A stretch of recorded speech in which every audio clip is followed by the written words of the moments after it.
But this is the unintended consequence of being an entrepreneur. Um, Sometimes even just being a working mom. But when you become invisible to your family, so for me, when I was even in the beginning of starting my private practice and throughout that journey, it almost became an expectation that I was unavailable, that I had a scheduling conflict, and that I just was not attending events, family events, birthday parties, graduations, lunches with friends or family. And I became a ghost. And it was slow. It in the moment didn't occur to me that that was even what was happening. And then after a while, that was the normal.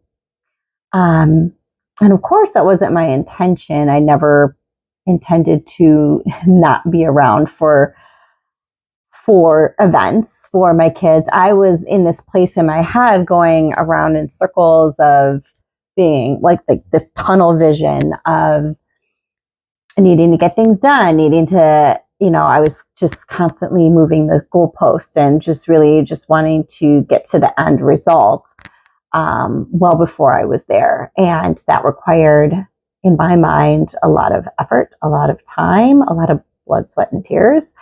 And I don't know if, this has happened to you, but then I became very resentful. I was just flooded with guilt and super frustrated with myself. And maybe somewhere along the way, you may think or feel like, gosh, I've really just lost myself. I don't know how I got here. I don't know where the last month, 6 months, last couple years have gone, because I am now coming to the realization that maybe I have been absent, which was never your intention. It was never your intention. In fact, it was the opposite. The opposite was you wanted to get into entrepreneurship, or you wanted to have the time, freedom, and flexibility to do all these things and have the money to do so by going into business for yourself. And then it turns out that you've done the antithesis of that. And you are now in a place where you don't recognize your life. You don't recognize yourself. You are looking around going, how did I get here? And you may not be able to really sit down and give yourself an honest answer. And I'll tell you from my journey, when I finally took a pause and took a look around, I was very unhappy. I was unhappy with that being my normal, that I was not even being asked to attend events, because then they already anticipated my answer was going to be no for blank. It didn't matter what. It had something to do with my business, or I needed to do this, or I had already scheduled something else, or I was double, triple booking myself for 10,000 other things. It's an exaggeration, but you get the drift, right? So I realized that I needed to make a decision, because this was not okay. And I had to take action. So within my journey of taking action, this was a process, but really figuring out how to make that schedule, the one that I had in my brain of what I wanted, my ideal, what I wanted it to look like, to come to fruition and what that was going to be. And it took a lot of figuring out, and some things sound good in your head or down on paper, and then when it comes to application may not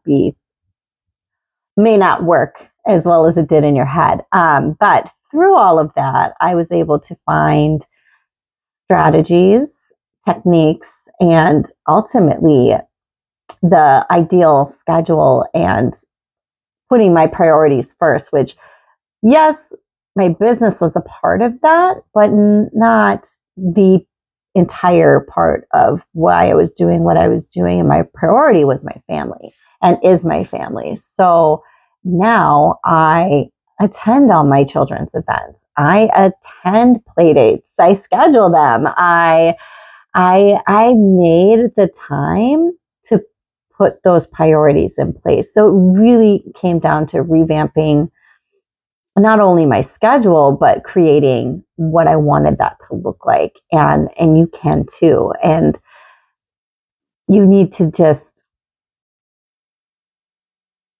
do what you can do, but you can only do so much on your own. And sometimes it does take, a collaborative effort. It could take really just kind of being open to new ideas, new strategies of how to make your schedule, your life, your own. And even with that, being able to, okay, I'm gonna get really honest here.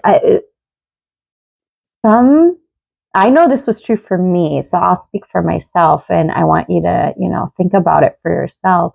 Is maybe the tunnel vision is so real that you may subconsciously think that you can't have that schedule, or how can you juggle all these things and do that? And what it comes down to is you might have forgotten along the way of dreaming, using your imagination, going a little bit bigger, going deeper, getting a little playful with it, getting creative. And I think as we grow older into being adults and, life and this adulting where we have to manage all of these things, whether it's a business or a household and or all of the above, we tend to just kind of forget what it's like to kind of be our big kid self again. And sometimes that creativity is just that little push, that little bit that we need to be able to see what we didn't see before, to get creative, to approach things from a different perspective, a different angle, to think outside the box, to do all of these things that when we are just living this Groundhog Day over and over and over again, we tend not to be able to see so clearly. So whether you're a burnt out private practice owner, whether you are a working mom wanting badly to reclaim your time so you can prioritize your family in the way that you would love, whether you are in a career and in this transitional moment where you desire to pivot to just wanting to be able to create that, whatever your ideal schedule looks like, no matter what journey, what part of the journey that you're on, I invite you to visit my website. I'll link some courses below. I have free guides, resources, any and all things that could be helpful for you. I would love for you to just take a look. The breakthrough isn't out there. It's in here. And it starts here. And it all starts with you.